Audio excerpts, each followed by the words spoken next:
Merhabalar, ben Huri. Huri Metek Mutfak'ta mutfağıma hoş geldiniz. Evde bir patates varsa hiç hamur yoğurmadan kolay gözleme tarifi yapabilirsiniz. Pratik ve lezzetli bir tarif. Hemen başlayalım. Bir adet çiğ patatesin kabuklarını soyalım ve yıkayalım.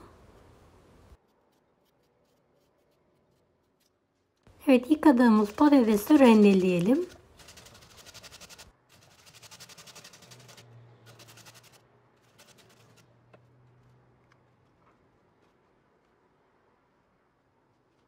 İki adet tam yumurta.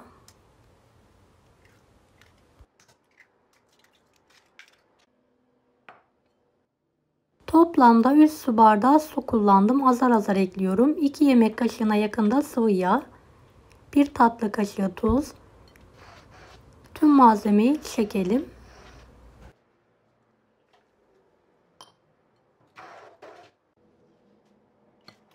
Pürüzsüz hale gelene kadar çekelim. 2 su bardağı un. 1 paket kabartma tozu ekleyelim. 1 yemek kaşığı da sirke. Ve tekrardan karıştıralım.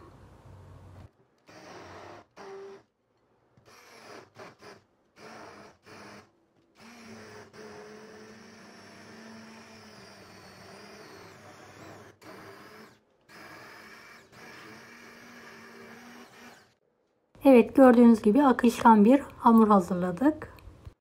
İç harcımız için bir parça beyaz peynir var. Bir parça da kaşar peyniri. Hepsini rendeleyelim.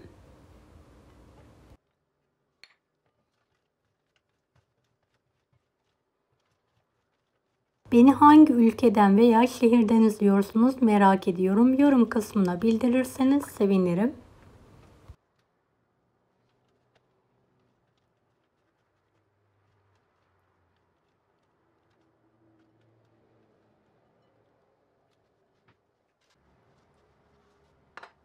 Bir adet kırmızı etli biberin çekirdeklerini çıkartalım. Ortadan ikiye yararak ince ince uzun uzun keselim.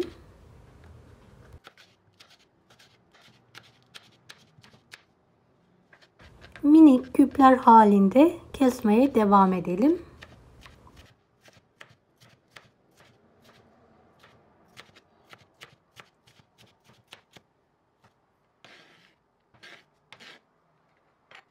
Evet, 6-7 adet yeşil biberin de sap kısımlarını keserek 4'e bölelim.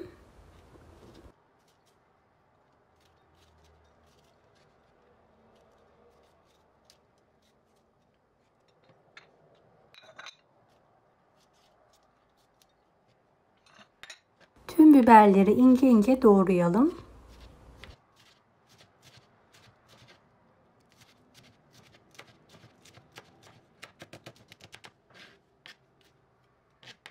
Bir adet domatesi de kabuklarıyla birlikte küçük küpler halinde doğrayalım.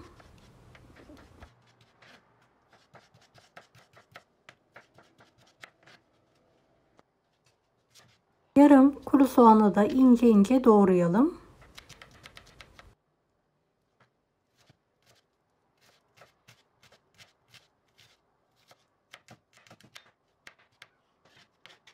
İki adet sosis kullandım. Ortadan yararak uzun şeritler halinde kesiyorum. Daha sonra küçük küpler halinde doğruyorum.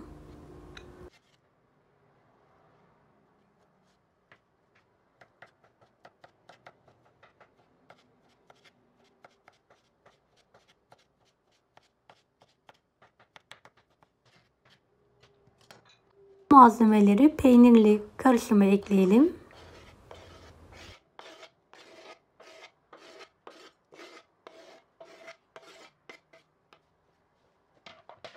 Ve karıştıralım. En güzel el ile karışıyor. Tüm malzemeyi birbiriyle homojen bir hale getirelim.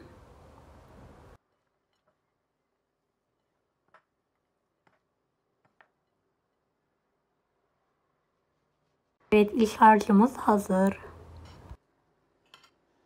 Tavayı önceden ısıttım. 1-2 damla yağ ile peçete yardımıyla her tarafını yağlıyorum. Hamurdan 1,5 kepçe olacak şekilde dökelim ve yayalım. Ateşte krebimizi pişirelim. Evet, kenarlarından kalkmaya başlayınca ters çevirelim. Krebimiz pişti. Servis tabağına alıyorum. Her defasında bir peçete yardımıyla tavamızı yağlayalım. Evet, harcımızı karıştırdıktan sonra 1,5 kepçeye tavaya döktüm. Orta ateşte arkalı önlü olacak şekilde pişiriyorum.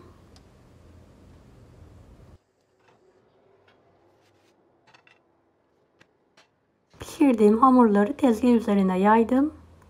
İç harçtan bolca videodaki gibi pay edelim.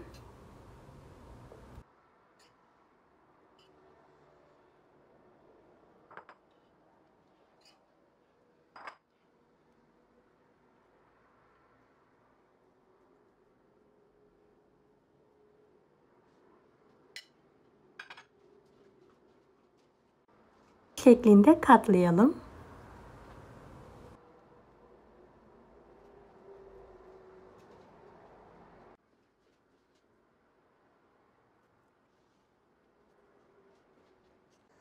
Sıcak tavaya gözlemelerimizi alalım. Hiç yağ kullanmadan orta ateşte kaşarlar eriyene kadar pişirelim.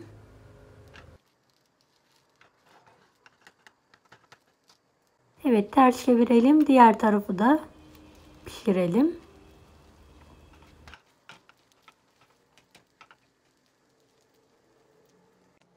Evet, artık kaşarlar eridi. Servis tabağına alıyorum.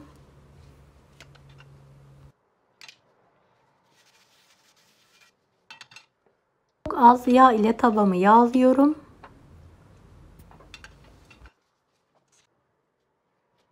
Gözlemelerimi alıyorum.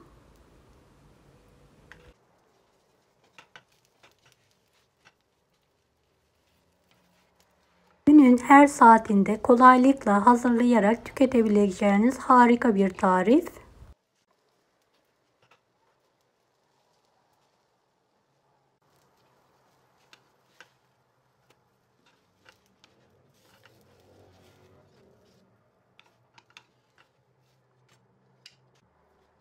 Evet, dilerseniz tavada da hazırlayabilirsiniz. Pişmiş krep hamurunu aldıktan sonra iç harcımızı koyalım ve ay şeklinde kapatalım.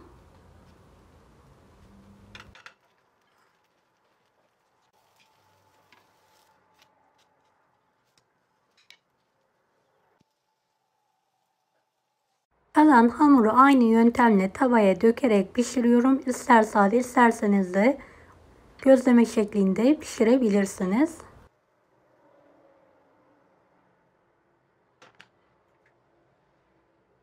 Evet, gözlememi şöyle bölerek içini de göstermek istiyorum. Bol malzemeli, nefis oldu. Afiyet şifa olsun. Kolay gelsin herkese.